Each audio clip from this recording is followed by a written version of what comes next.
अस्सलाम वालेकुम नाज़रीन सामिन, मैं हूँ आमिर एजुकेशन वाला। एज़ यूजुअल आपसे मुखातिब हूँ।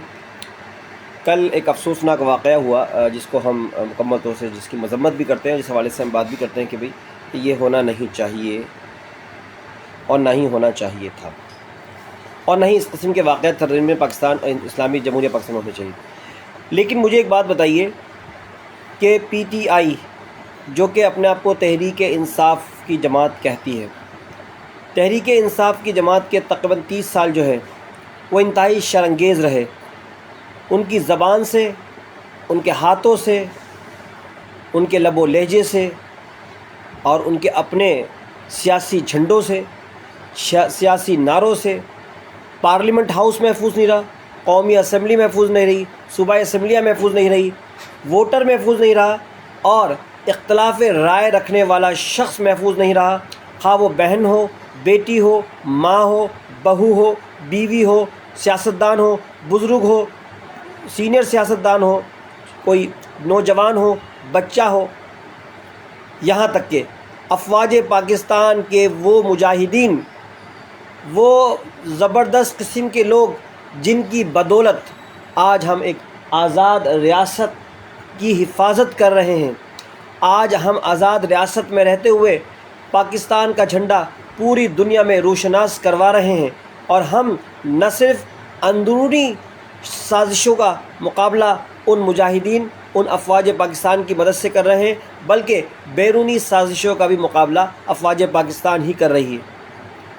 आंधी आए, तूफ़ान आए, सैलाब आए, ज़लज़ले आए, धमाके हों, कत्ल गारतगरी हो, दहशत गर्दी हो, अलगर्ज़ के कुर्राए अर्ज़ यानी कि पाकिस्तान की सरज़मीन में जो भी वाक़या हो, तो अफवाज पाकिस्तान के जवान, खूबसूरत जवान जो माओं के इकलौते बेटे और माओं के 10-10 बेटे होते हैं, वो भेजते हैं और सरहदों की हिफाजत करते हैं, हमें महफूज मकामात तक पहुंचाते हैं और हमारे लिए अपनी जानों का न सिर्फ ख़तरे में डालना बल्कि जानों का नजराना पेश करते हैं। और यही पाकिस्तान की तारीख़ है जो 78 सालों में है। मुझे ये बताइए कि PTI ने कौन सा अच्छा सबक दिया। आज हम तो मजम्मत कर रहे हैं, और मैं समझता हूँ इसमें पाकिस्तान पीपल्स पार्टी शामिल नहीं है। मैं पाकिस्तान पीपल्स पार्टी के मुखालिफ बातें भी करता हूँ, इख्तलाफ राय भी है, लेकिन पाकिस्तान पीपल्स पार्टी के 9 लोग जो हैं वो बहुत मोतबर हैं बहुत सारे मामलात के अंदर। ठीक है, उनमें करप्शन के मामलात हैं, उनमें मसाइल हैं, उनमें सब बातें, लेकिन ये हरकतें, ये करतूत पाकिस्तान पीपल्स पार्टी की नहीं है। आ जाएँ आप नून लीग की तरफ। नून लीग के अंदर ये चीज़ तो हो ही नहीं सकती, क्योंकि नून लीग का तो वतीरा यही है कि काम करके दिखाओ, और वो काम करके दिखा रहे हैं, काम करके दिखाया गया है। अगर नहीं यकीन आ रहा तो पूरा पंजाब उठा के देख लीजिए। ठीक है, उनकी नाअहलियाँ हैं कि वहाँ पर बारिशों का इंतज़ाम नहीं किया गया या सैलाबी मामलात को कंट्रोल करने के लिए बंद नहीं बनाए गए। अच्छा, वो बंद बनाना मसला जो है वो खाली एक सूबे का मसला नहीं है, इसमें 4-5 सूबों को एक साथ बैठना पड़ेगा और फैसला साजी करनी पड़ेगी। और पाकिस्तान में अगर मेरे ख्याल में 1 करोड़ डैम भी बना दिए जाए तो इतनी जगह मौजूद हैं, छोटे बड़े डैम। तो ये तमाम मामला हैं। तो मैं समझता हूँ कि PTI को सोचना चाहिए कि जो बीज आपने बोया था, जो गलत बातें, जो गलत चीज़ें, जो गलत काम, जो गलत करतूत आपने किए थे, आज उसी का निशाना आप बन रहे हैं।